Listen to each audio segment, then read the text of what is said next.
Good morning बच्चों, आज के इस क्लास में आप सभी का स्वागत है। रेट मेजर के इस आज के लेक्चर में हम लोग आगे क्वेश्चन को सॉल्व करते हुए आगे बढ़ेंगे। क्वेश्चन का स्टार्ट करेंगे। क्वेश्चन लिखिए,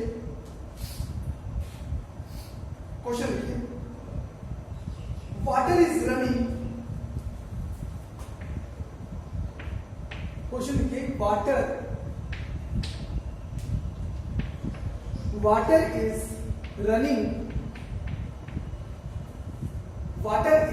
running into an inverted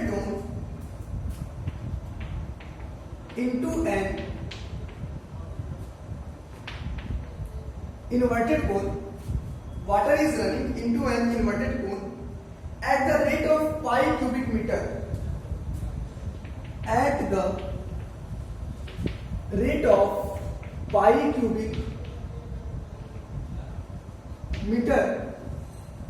pi cubic meter per minute.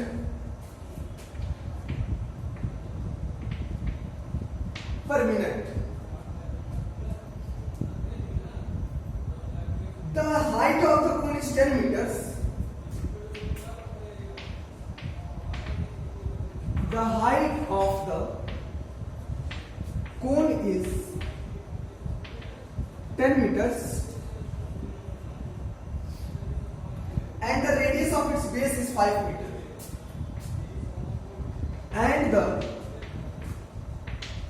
radius of its base is 5 meters. How fast the water level is rising? How fast is the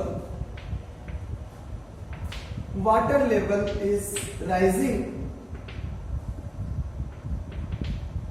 How fast is the water level is rising when the water stands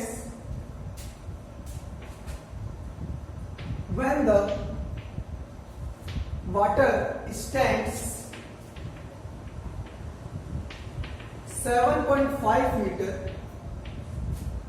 below the base. एक कोन उल्टा जो रखा हुआ है, ठीक है, देखिए question क्या कहेगा।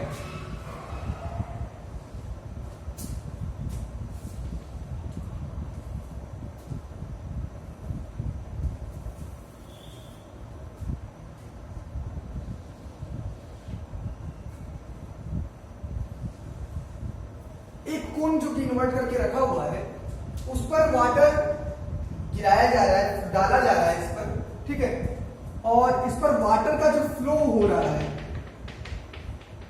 तो वाटर, अब एक बात बताओ, जब आप इसमें वाटर गिराओगे तो इस कोन में क्या चेंज हो रहा है? वॉल्यूम चेंज हो रहा है ना।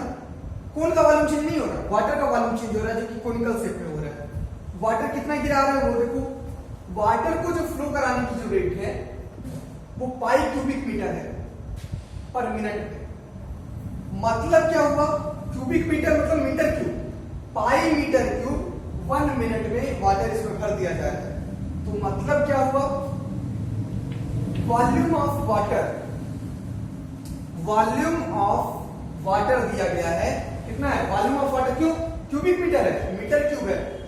और वैसे भी तुम वाटर को जब इसमें फ्लो कराओगे, डालोगे इसमें वाटर को, तो वाटर क्या हो रहा है? धीरे धीरे इसकी हाइट जो हो रही है वो बढ़ती जा रही है ना। इसकी हाइट धीरे धीरे क्या हो रही है? बढ़ती जा रही है। तो हाइट बढ़ रही है तो वॉल्यूम भी क्या हो रहा है? वाटर का बढ़ता जा रहा है। तो वॉल्यूम की जो बढ़ने की रेट है, और वॉल्यूम किस शेप में बढ़ रहा है? कोनिकल शेप में। तो कौन का ही वॉल्यूम कंसीडर होगा। तो वॉल्यूम में चेंज होने की जो रेट है वो कितनी है? Pi metre cube per minute. Okay, ये दिया गया है। The height of the cone is 10 metre. चलिए ले लेते हैं।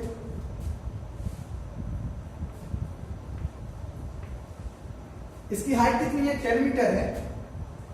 And the radius of its base is 5 metre.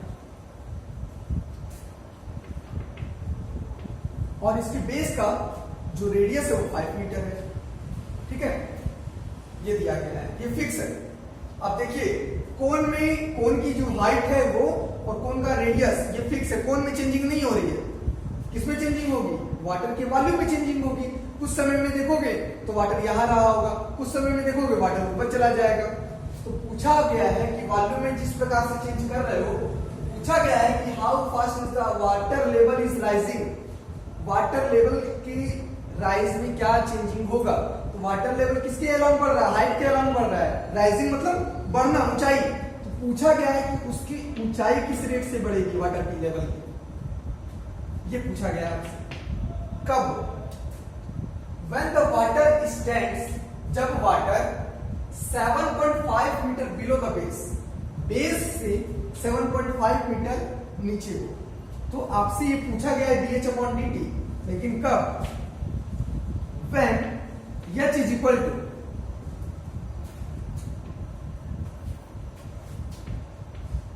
7.5 metre below पूछा गया है, ठीक है। 7.5 मीटर बिलो करोगे तो कितना बचेगा? 2.5 मीटर बचेगा। ये हाइट पूछी गई है कब? जब आपसे पूछा गया है कि dH/dt मतलब हाइट कितना बढ़ जाएगा, जब वाटर का लेवल हाइट में किस प्रकार से चेंजिंग होगी। लिखा है how fast is the water level is rising, how fast the water level is rising.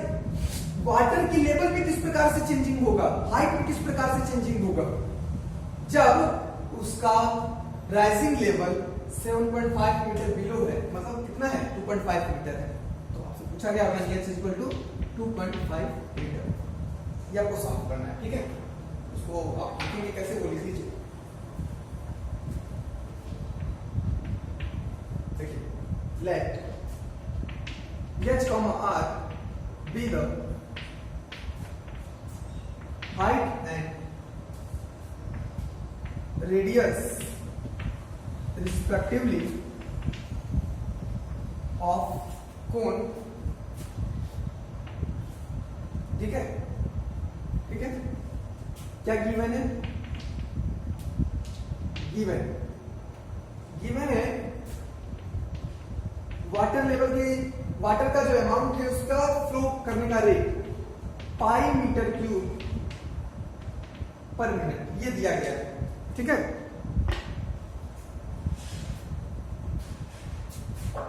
और पूछा क्या गया है? dH/dt। पूछा क्या गया है? we have to find that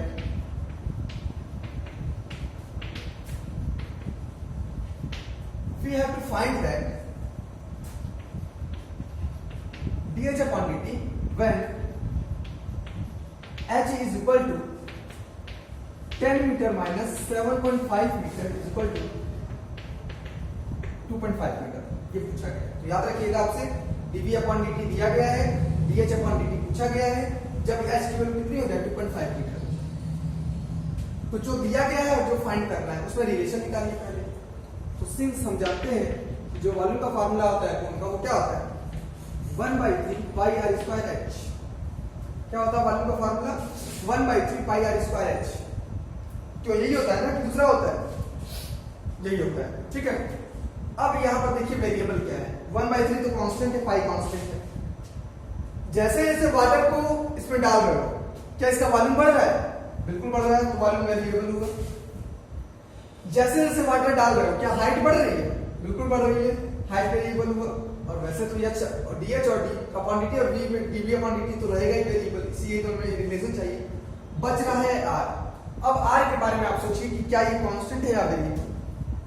क्या वाटर डाल रहे हो तो रेडियस वाटर कितनी है? नहीं।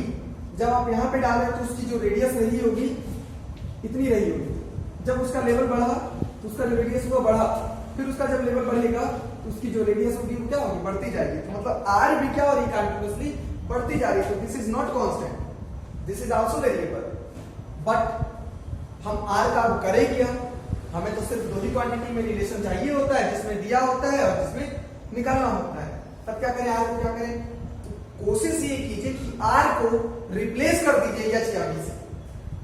कोशिश ये कीजिए कि r को हम लोग या तो v में रिप्लेस कर दें या तो h में रिप्लेस कर दें। उसके लिए क्या करना चाहिए? उसके लिए देखिए क्या करें, इसको बना दीजिए क्वेश्चन नंबर 1, ठीक है। सिंस ये नाउ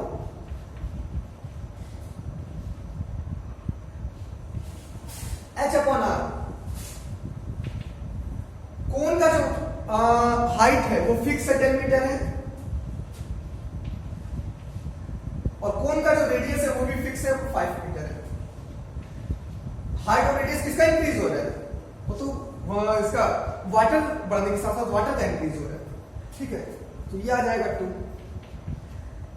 तो this gives r is equal to h by 2। This gives r is equal to h by 2। r को हमने किससे रिप्लेस कर दिया? h से। r की वैल्यू को हम लोग h के फॉर्मेट में लिख सकते हैं, इक्वेशन नंबर 1 में पुट कर दीजिए, ठीक है। अब इस फिगर की जरूरत नहीं पड़ेगी, इस क्वेश्चन की भी जरूरत नहीं है, हटा दिया जाए। हमें dh अपॉन dt चाहिए कब?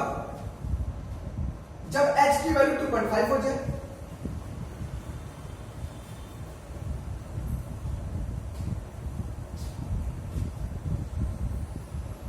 चलो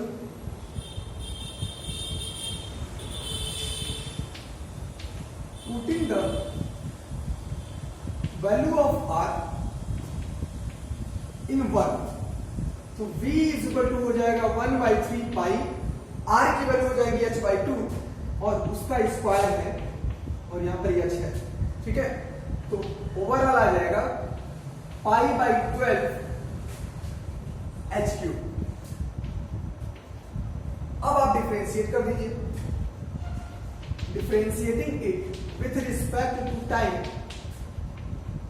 वी गेट, तो dv upon dt is equal to π/12 बाहर होगा, h को t मान के करेंगे तो 3h², और फिर h का डिफरेंशिएशन करना पड़ेगा, ठीक है। हमें dh अपॉन dt चाहिए, dv अपॉन dt दिया गया है, पाई है।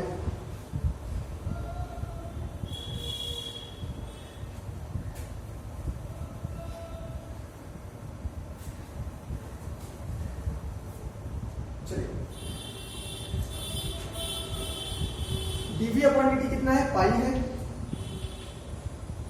ये कट जाएगा π/4 h² dh अपॉन dt, पाई से pi cancel, dh upon dt की वैल्यू हो जाएगी 4 अपॉन h²। आपको चाहिए क्या? dh अपॉन dt चाहिए था, लेकिन h की वैल्यू 2.5 हो जाए तब, तो रख दीजिए यहाँ पे 4 अपॉन 2.5 रखोगे तो आ जाएगा 6.25, ठीक है। इसको सॉल्व करो, 400 अपॉन 625 16 अपॉन 25, 64 अपॉन 100 0.64, ठीक है। 0.64 आ जाएगा, और इसकी यूनिट जो लिखोगे h, मीटर में था ना, तो मीटर, और टाइम है तो सेकंड, ठीक है। ये आपका रिक्वायर्ड आंसर हो गया, सुनो कर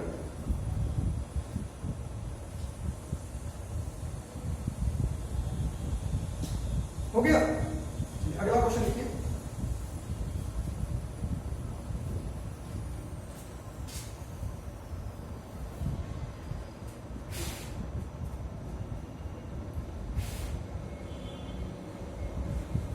The radius of the cylinder is increasing.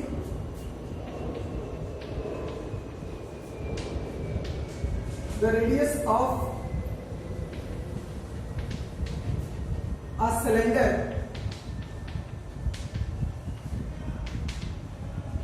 is increasing at the rate of 2 centimeter per second. At the rate of 2 centimeter per second, and its altitude is decreasing, and its altitude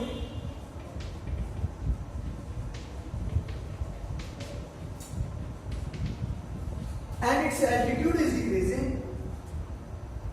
and its altitude is decreasing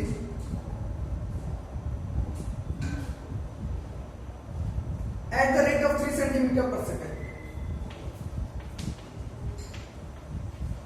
At the rate of 3 centimeter per second. Find the rate of change of volume.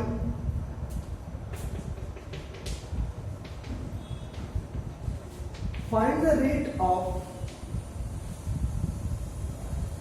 change of volume. Find the rate of change of volume when radius is 3 centimeter.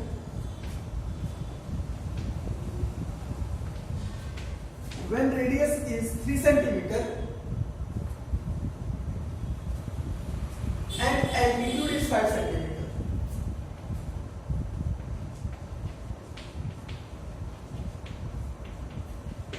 And altitude 5 centimeter.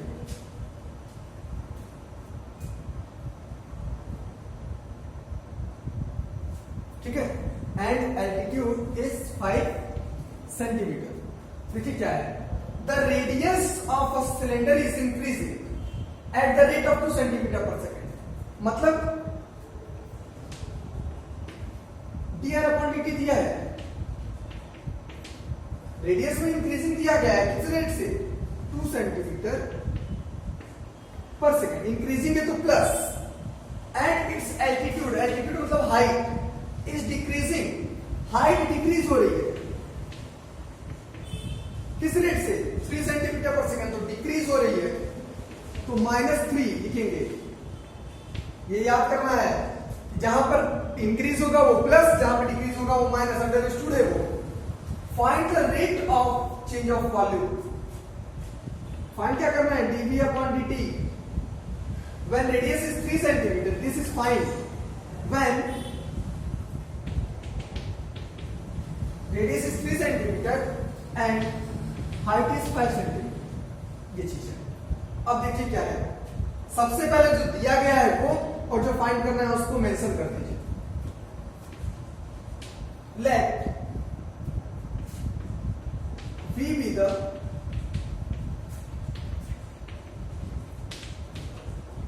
volume of cylinder of radius r and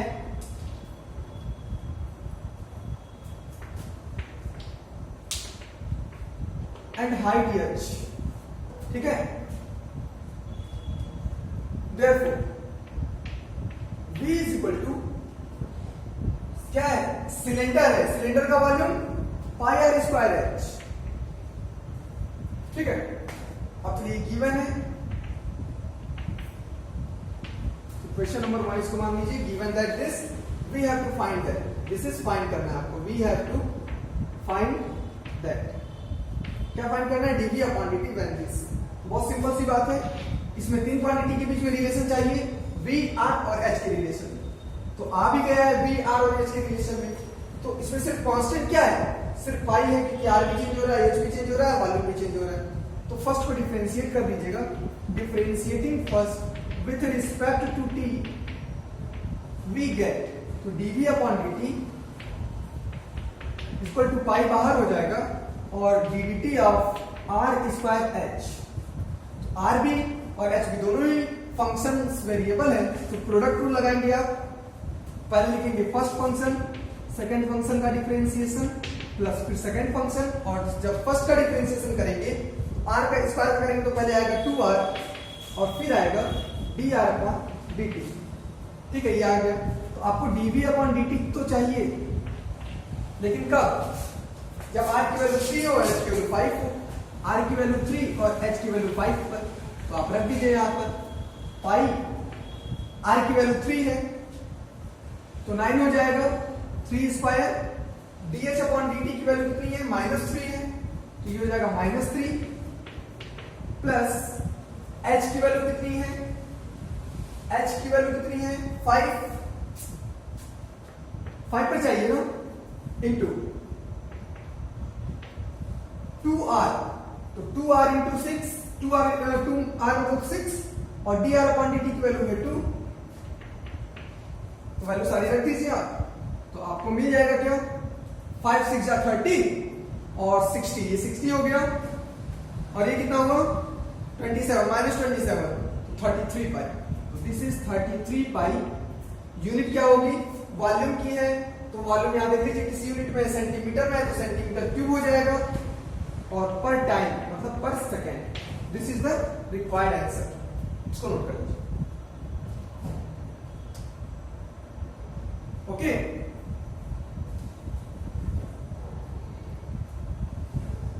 अगले question की तरफ बढ़ते हैं। Simple question था, लेकिन ये मैंने आपको इसलिए बता दिया क्योंकि इसमें डिक्रीजिंग भी था। साइन लेके करना है आपको, ऐसा नहीं कि साइन छोड़ देना है।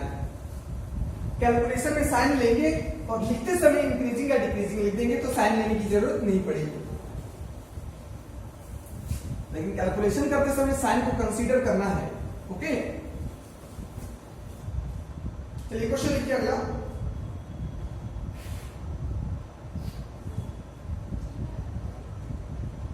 The volume of metal,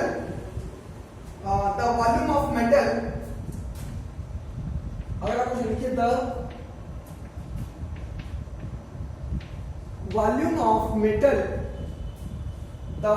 metal in a hollow sphere is constant. In a hollow sphere is constant. किसी हालो स्फीयर में जो मेटल यूज किया गया है, ठीक है, वो कांस्टेंट है, मतलब मेटल का वॉल्यूम कांस्टेंट है। If the inner radius is increasing,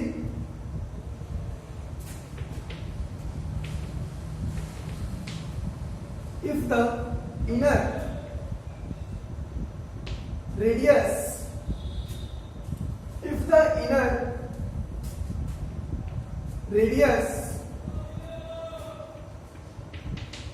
is increasing, if the inner radius is increasing at the rate of 1 centimeter second,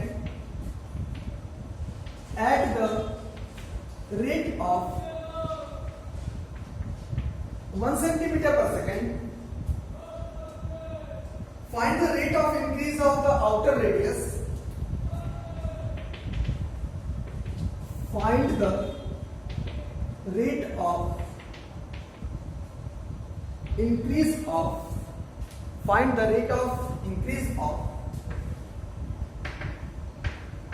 outer radius when the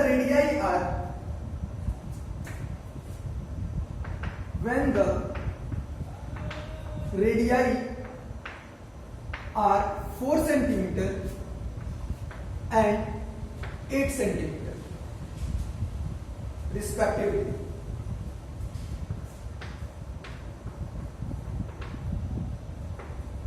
अच्छा, एक बात बताओ, हॉलो स्फीयर सभी लोग जानते हो ना? हॉलो स्फीयर, एक बात बताओ कि बोला गया है कि the volume of metal in hollow sphere, तो एक हॉलो स्फीयर ले लो। तो हॉलो स्फीयर किस चीज से बना है? मेटल से बना है। ऐसा नहीं कि हॉलो स्फीयर में कुछ अमाउंट ऑफ मेटल भरा हुआ है। देखिए क्या लिखा है द वॉल्यूम ऑफ मेटल की वॉल्यूम इन हॉलो स्फीयर में। हॉलो स्फीयर में जो मेटल की वॉल्यूम है, मतलब मेटल से ही बना है,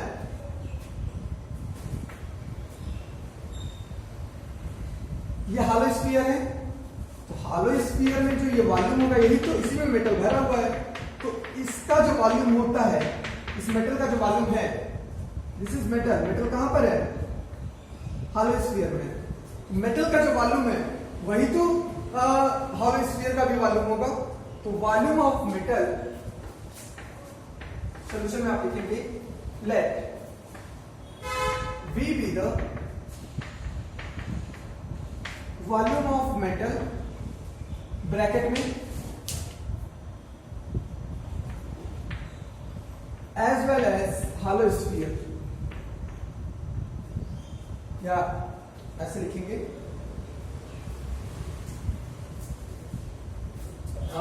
let V be the volume of metal bracket में हॉलो स्फीयर। दोनों का मतलब सेम हुआ इसमें, क्योंकि हॉलो स्फीयर किससे बना है? मेटल से बना है। Let V be the volume of hollow sphere having inner and outer radius are respectively R1 and R2 या R1 R2 ना माने स्मॉल r और कैपिटल R मान लीजिए, इनर वाले को स्मॉल r और आउटर वाले को कैपिटल R, ठीक है। अब चलिए आपने बता दिया वॉल्यूम है बी, इनर रेडियस कितनी है स्मॉल r और आउटर रेडियस कितनी है कैपिटल R, ठीक है। आउटर रेडियस कितनी कैपिटल R। तो देखिए क्वेश्चन क्या कह रहा है, the volume of metal in hollow sphere is constant. वॉल्यूम क्या है मेटल की, कांस्टेंट है, given that volume is equal to constant, V जो है वो K है मान लेते हैं, मान क्या लेते हैं, दिया क्या है कांस्टेंट है तो K कांस्टेंट माना है। बोला गया है कि the volume of metal in a hollow sphere is constant, ठीक है। If the inner radius is increasing, inner radius मतलब dr upon dt small r वाला चेंजिंग दिया गया है, कितना है at the rate of 1 centimetre per second, ठीक है। Find the rate of increase of outer radius, we have to find that क्या फाइंड करना है हमें, आउटर रेडियस में चेंजिंग फाइंड करनी है, ठीक है। व्हेन कब, इसमें रेडियस में चेंजिंग तो फाइंड करनी है लेकिन कब, जब इनर रेडियस 4 सेंटीमीटर हो जाए एंड आउटर रेडियस 8 सेंटीमीटर हो जाए।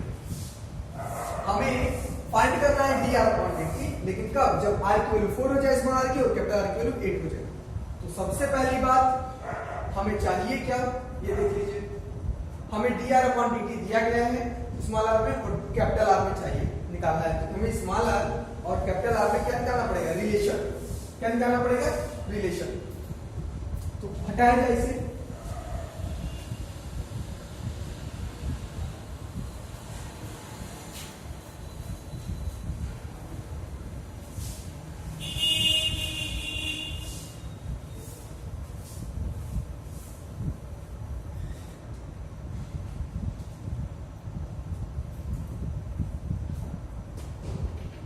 वॉल्यूम क्या होता है हॉलो स्फीयर का, स्फीयर का क्या होता है 4/3 पाई r क्यूब होता है स्फीयर का, तो हॉलो स्फीयर का क्या होगा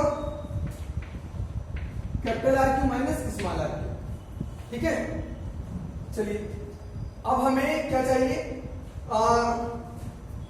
रिलेशन स्मॉल r और कैपिटल R, ठीक है, निकाल लीजिए रिलेशन। और इसको लिख सकते हो आप 3v upon 4 pi is equal to r cube minus small r cube. आपको पता है v क्या है, 3 कांस्टेंट है, v भी कांस्टेंट दिया गया है, 4 भी कांस्टेंट है, पाई भी कांस्टेंट है, मतलब पूरा टर्म क्या है कांस्टेंट है। और 3k is equal to 3k upon 4 pi is equal to r cube minus small r cube, ठीक है। डिफरेंशिएट कर दीजिए it with respect to time, we get D R upon dt 1 दिया गया स्मॉल r, याद रखिएगा, ठीक है। चलिए डिफरेंशिएट कर देते हैं, तो इधर आ जाएगा 0 और इधर हो जाएगा differentiation of r cube minus small r, ठीक है। तो दिस इंप्लाइज दैट, इसका डिफरेंशिएशन करेंगे t मान करके तो आएगा 3r² फिर dr अपॉन dt, इसका करेंगे तो सिमिलर, और ये तो 0 हो ही चुका है, ठीक है। 3 को कॉमन लेकर के हटा देंगे तो r² dr upon dt minus small r² dr upon dt, यहां से आपको मिल जाएगा dr upon dt is equal to r² upon r² dr upon dt, ठीक है। dr अपॉन dt दिया गया था 1, small r² upon capital R² into 1,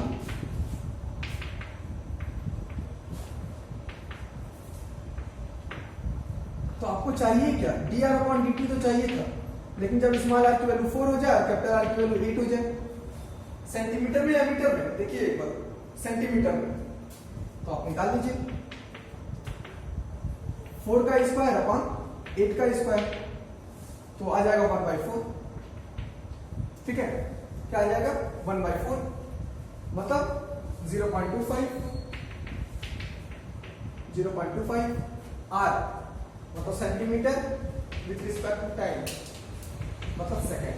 ठीक है, this is the required answer for this question.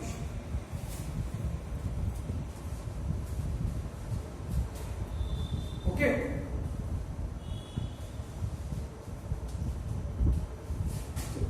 आपका जो है एक लेक्चर और है, कल जो है मैं इस टॉपिक को खत्म कर दूंगा। कल आपका रेट मेजर से रिलेटेड क्वेश्चंस का जो चैप्टर है होगा ये आपका एंड हो जाएगा, और इसके बाद जो हम लोग अगला टॉपिक पढ़ेंगे वो एरर्स एंड अप्रॉक्सीमेशन होगा, जो बहुत छोटा चैप्टर है, 2 दिन में वो भी खत्म होगा। ठीक है, तब तक के लिए धन्यवाद। क्वेश्चंस को लगा लीजिए, एक तरह से आपका ये चैप्टर अब समाप्ति की ओर है।